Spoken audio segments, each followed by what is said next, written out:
day 10 of the Draw Any Animal 14-day challenge, and a huge well done for getting this far. And only 4 more days left of fun hacks on how to become a really confident animal artist. But don't you worry, we've got something really fun for you in store today. We are looking at reptiles and amphibians today, and we're looking at their distinctive characteristics to help you draw them. So feel free to draw along with me and spend about 10 to 15 minutes on this today. So reptiles and amphibians are a bit of an unnatural category. We just kind of clump them together, but for teaching purposes, we'll just go along with the status quo. First, we'll be looking at reptiles, and we're going to be focusing on a lizard as an example. So as always, we start off with the head, which is a circle. And don't forget to put in the spine. And it's got a really super long spine.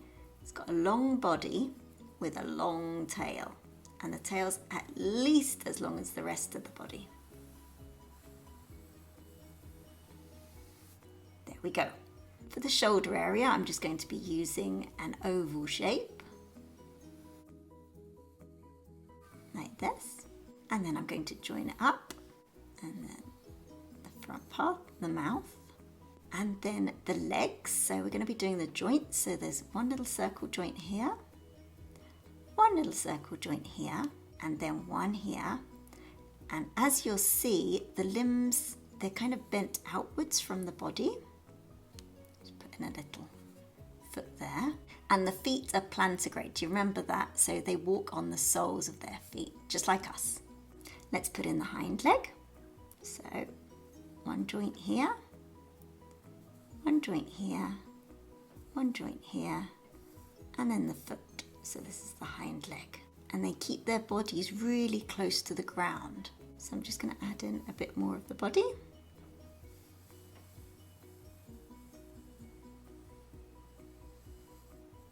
So you don't want to see it come to life? I'm going to be switching to pen just so that you can see it better on camera. But please, if you're following along drawing, best to do it in pencil. So let's add in the eye, because adding in the eye makes it come to life. I'm going to colour it in, except a little bit in white, just to show the reflection of the light. See, that's already come to life. I'm going to do the rest of the head.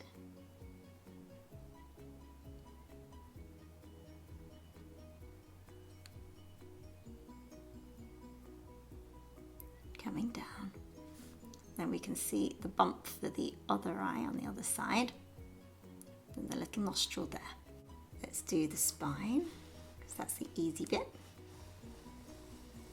All the way along, following these preparatory lines that we did before. I'm going to put in the front leg.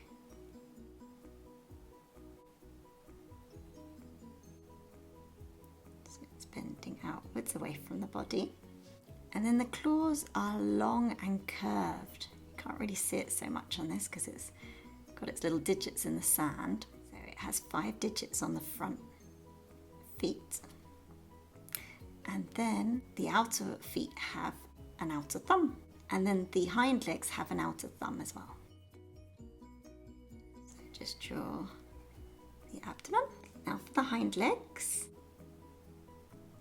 So it's great that we've got these joints in place. You can just draw them around the joints, and look how the skin folds around it. Coming around like that.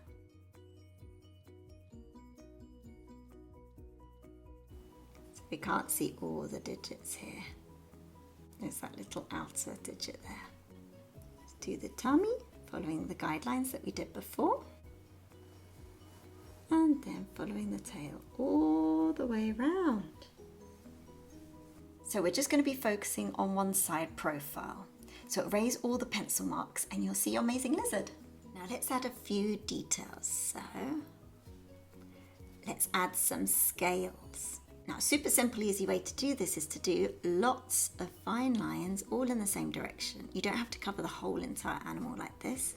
You just do it really quickly. So lots of really fine lines. And then we do something called cross-hatching, which is where we just do them in the other direction. So vertical and horizontal lines. And you can just do a few more, just coming all the way down.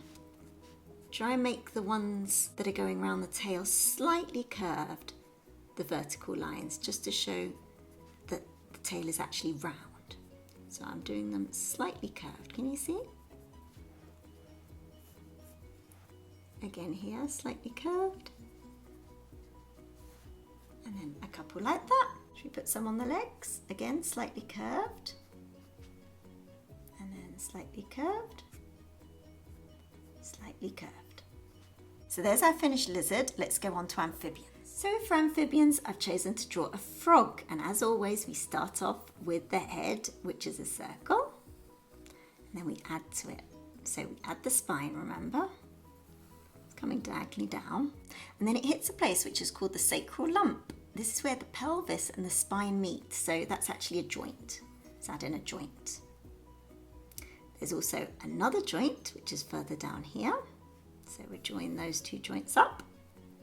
And then the hind leg, so another joint. Join them up. Kind of produces a zigzag fashion. And then another joint. Join those up. And then the last one for the foot is here.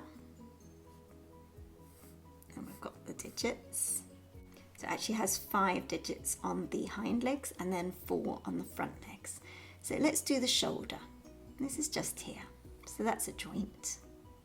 Got another joint, the elbow here. So let's join them up. And then the wrist. And then the digits.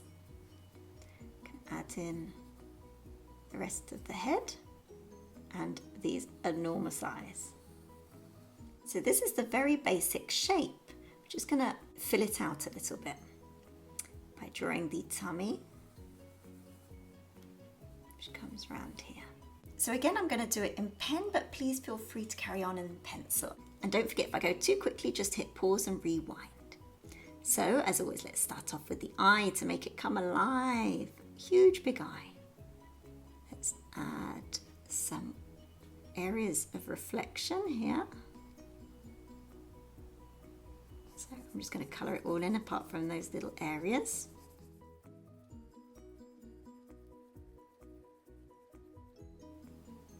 A little line around the eye.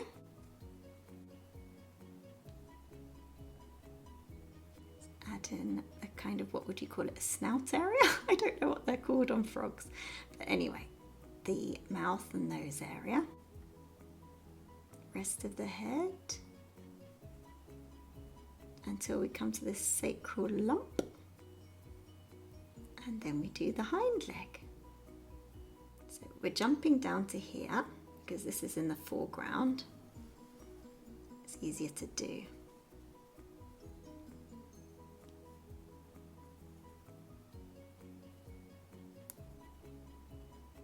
So you can't see all the digits on the feet. So let's do the hind legs.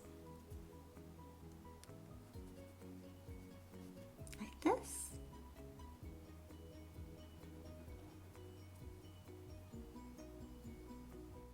And then the front legs. So just a little bit of a lump where there are joints. So the front foot's actually rotated inwards. So we can see it kind of underneath here.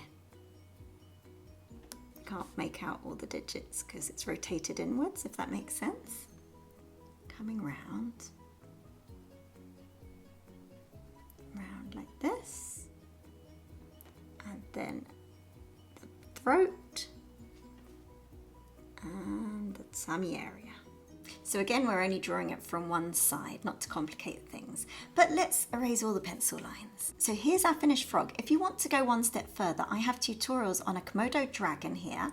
And in the description below, I've got a link to my frog tutorial. And also, don't forget to check out tomorrow's one. And comment day 10 done.